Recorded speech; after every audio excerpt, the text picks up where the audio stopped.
Hey everyone, how's it going? It is wartime in Season 3.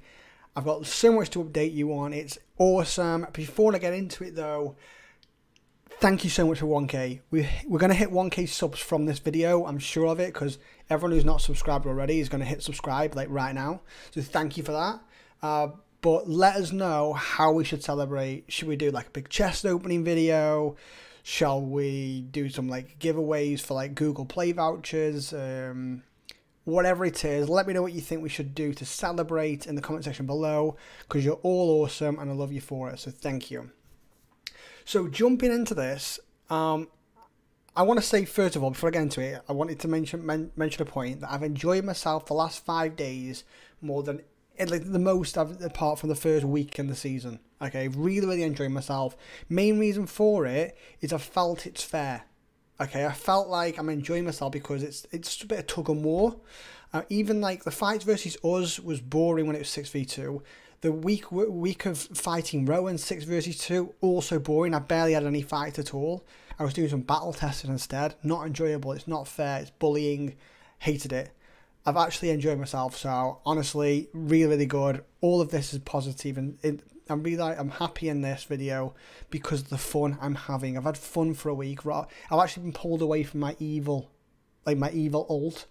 If you haven't seen the Season 1 restart video, then do check it out. But I've been pulled away from that because I've been enjoying myself so much in this. So it's been awesome. Last time we chatted then, I was complaining that we're going to do this weird 2 versus 2, right? And I'm going to update what this is going to do. I'm going to show you day 1, day 3, day 5, day 1 and day 3, and then I'm going to give you where we are right now. Okay? So day 1, day 3, and then where we are right now, which is like day 5. It's going to be really interesting to run through all this with you, and I'll try and be fast on it. But I was complaining about the fight 2 versus 2, Loth and Erebor versus Gundabad Variags. We were going to get smashed, weren't we? We were going to get absolutely destroyed. Variags, who controlled the ring, had like big boosts and everything. They were going to literally annihilate us. We were going to get absolutely annihilated. It was going to suck, and it was going to be destroyed. So it was going to suck. But so I was really upset about it. About the Erebor and Loth leaders not taking alliance with Rowan and stuff like that. So it was really crap. The plan was, if you remember though, that we were going to destroy Rowan and Linden to get that fair fight. Not sure what happened. Loth, Erebor, Variags, Gundabad. I don't know if the leaders decided this, but we decided to just leave them. So we took the capital and then just... Apologies. And then just sort of left it. So they were left with 2 regions, which made no sense. So what was going to happen is they were going to get involved in the war. It was literally like they're going to get involved in the war, and I can't wait to show you the updates of this, because it's literally like I don't know what happened. I don't know why we didn't remove them from the fight. So they've been involved. Maybe I'm going to say this. Maybe I was outsmarted. Maybe the Loth leaders and the Erebor leaders that I've been trashing last video that I'm not happy with. Maybe this was the plan the whole time. Maybe it was to literally just not quite kill Rowan, leave him to live there, and then come back and have them help us. Possibly. Not sure at all, but if that was the plan, respect to you guys. You fooled me. You fooled like 100%. Yeah. Well, you probably fooled Variags or Gundabad. So big respect to you guys if that was the plan. I'm not sure it was or not, but we'll run through what's going to happen anyway. So yeah, so if we don't remove them, we're going to have Gondor involved, we're going to have Rowan involved, we're going to have Linden involved. It's not going to be 2 versus 2 fair fight, is it? Mental. So this was the fight. This was day 1. Let me run through this day 1. I'm going to run through where the fights were and how they were planned out numbers-wise, and then we'll run through day 3 and day 5 to see how that panned out, okay? So you can see here we're in Upper Anduin Vale. This is where I was fighting. The fight here was very equal. You'll see on the side of Loth, we have some 3s, we have 2s, 4s, some good numbers, but we're not large numbers. And you see it on the Variag side, we have a 14, 5, 5 and an 8. So very equal numbers here up at the Upper Anduin Vale. It was going to be a good fight, and it was a really good fight, which you'll see in the coming video. And there was a second part of Upper Anduin Vale, though, where most of the Gundabad forces were. You can see here a stack of 38 armies for Gundabad. This contained a lot of the stronger players in Gundabad as well. So this was going to be rough for Loth because we did not have any force down here. So we're definitely going to lose this front and maybe draw equal in the north of Upper Anduin Vale. You'll see here, this is where I didn't agree with the plan. Loth was spread over 4 fronts. Okay, Loth was spread over Upper Anduin Vale, and then also in Celebrant Fields and the Wold.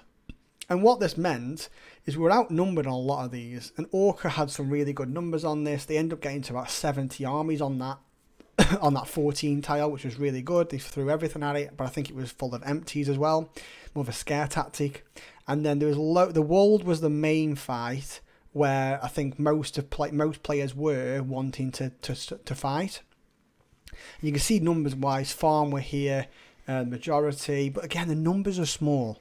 Variags have some good numbers here, but again this did build slightly. This was a couple of hours before the fight kicked off, but it allowed me to at least explain. And then look, so this is what I was going here, and this is what I was showing. So you'll see here we've left Rowan with Nan, okay, and then Isengard are Langstrand. But if we go down in Lamedon here, and we go down, Rowan were literally about to take this as the fight was about to start. So I'm recording this to say, wait a minute, like this 2v2 fair fight thing that you've planned, it isn't going to plan. It's not going to go to plan. It's gonna go all messy. So Mental, Erebor, where are they? They had a little push in the Elven King halls. And then they split their forces in 2 after that. They split themselves, and I'll show hopefully where this goes. There was not much on the Elven King halls. There's barely anyone there. There was.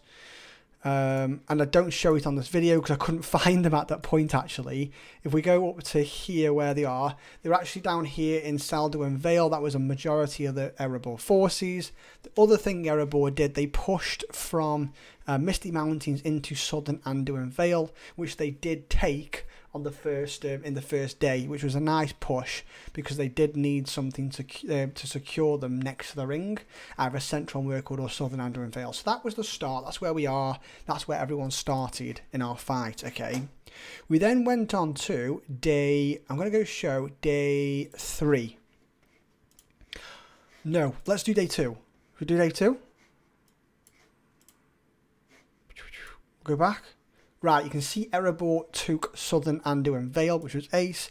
Variags, however, smashed us in the Undeeps here. We had no chance in the Undeeps. We got absolutely annihilated here. We lost this also almost immediately. Sorry, the Wold, that was. We lost the Wold. We lost Celebrant Fields. They smashed us on this one. Like I said before, a majority of their forces were in these places, so they pushed us out. Flicking through these really quick. Like I said, Erebor took Southern Anduin Vale, which was awesome. And then there was a fight over here in Ettamores, actually, which was really good. Per and WTG, I wish I could say your name, did really good job, though, guys. Honestly, they honestly did an amazing job of defending this together. Our 2 smaller fellowships, and they kicked ass. Honestly, big respect to you guys. And then, if you look here, we made a huge push. By day 3, we'd made ourselves all the way up to Tor. So Loth had won the fight versus Gundabads, which was awesome. I wasn't expecting it, to be fair, but Loth did overcome Gundabads. As you can see, Erebor lost the fight at Elven King halls. They also lost the fight, I believe, at Salduin. Yeah, so they lost the fight at Salduin Vale. They pushed quite far down, but Variags were coming straight back. And yeah, you can see here, it's equal, really. It's a very equal fight, and they're sort of 50-50 on this. But there's some tug of war on this, which was really, really cool. Some good fights. You can see here, Rowan. Rowan's taken Lamedon. They've taken I'm going to butcher that, so I'm not going to say it. The region next to it. And they've been making huge progress into Variags lands by day 3. What's this all leading to? Well, this is leading to a bit of a worry for Variags, isn't it? It's a bit of a worry for Variags, and I'm not going to go day 4. We're going to switch now to where we are on day 5. And let me just double check. You can see everything. You can see everything that's good. Where are we now? Well, Variags took back Southern Anduin Vale. They're pushing us from there. We've got Erebor taking Elven King Walls, which is awesome. They've also taken Salduin Vale, so Erebor have secured both their fronts, made some great progress. Really struggling here though. We're really struggling. Variags are pushing up after the Eagles, because Eagles are kick-ass, man. I love Eagles. I'm going to help these guys after this video. But look at this. Look. Rowan have taken Peligre. I'm going to butcher that name as well. They pushed into Rondor. Really, really pushed in. Variags are struggling to fight them back. And yeah, it is rough. It is rough. I don't think they've made it all the way to Rondor yet. Nah, I doubt it. But all of them, all forces now are pushing. I've only just seen this. Wait, 11 minutes in. I'll be fast because I know I'd always drag these videos on, so I'm going to be fast. Gondor's pushing. So I imagine what's going to happen is Variags are going to ask a peace with Loth and Erebor to say this fight wasn't fair. Will Loth and Erebor take it? Will they take the? Will they say, you know what, we wanted a fair fight, we'll do it, we'll stop, which would suck if they did because they can see a chance at the ring right now. So it would suck if they did, but it depends on the leaders. The leaders have been very respectful. They literally asked Variags if they can have a fight with Variags. It was a stupid thing. It was so weird. So they could do it. They could do it. They've been throwing spanners all over the place. So, but this is it. Variags will ask that question. They've got to ask that question because they can see it's only a matter of time before they lose. Etten was been taken by Loth today. Erebor, oh my, honestly. Will Loth and Erebor accept a peace deal of some kind? Will be interesting if there is one. I'm not sure. If they don't, Variags are going to be pissed. They're going to be fuming. So that's where we are. It's crazy, crazy season. What I like though, it's been very, very balanced. If in the situation that Loth and Erebor do get a chance at the ring, okay, and they take the ring, there's got to be a timing on it. If they do it too early, there is a chance, there is a chance Lyndon and Rowan push Variags. Variags, there's a chance we lose it still. So it's all up for grabs. It's literally all up for grabs right now. Can Variags hold it? Will Loth and Rowan fight? I do not know. It is honestly mental. What I do want to show before the video, I'm going to be lower than 50 minutes today because I know people like 10-minute videos, not 15. So AD, shut up, stop dragging it on. Look at this Gandalf fight. Oh my god, Gandalf versus Witch King. Oh, look at this fight. You can't see the person good because this person is a good friend of mine. I play in the evil alt server with this person, so I'm not going to show this person's name. It is, however, really good geared Witch King, and you can see Gandalf smashing it. Do you want me to analyse these battle reports? You know RTS Mobile? He does battle report analysis. Would you like me to go through this, show you how freaking good Eagles are? Or would you like me to just not do them and just pass over it? So if you do want to see these, comment section below, let me know you want to see analysis on battle reports. I'd love to share some of these we're going through. We've got Witch King fights here. We've got Death from Theoden. I can run through all these, tell you my learnings, etc. if you're interested. I think that's everything. If you are still here, I want to hashtag Pikachu in the comment section because I'm going to read every single person that's put that. I'm going to literally say love you to you. Hashtag Pikachu because I don't think many people get to 15 minutes of my videos. So you guys are the ones I need to read, respect, and pass the love back to. Happy 1K, guys.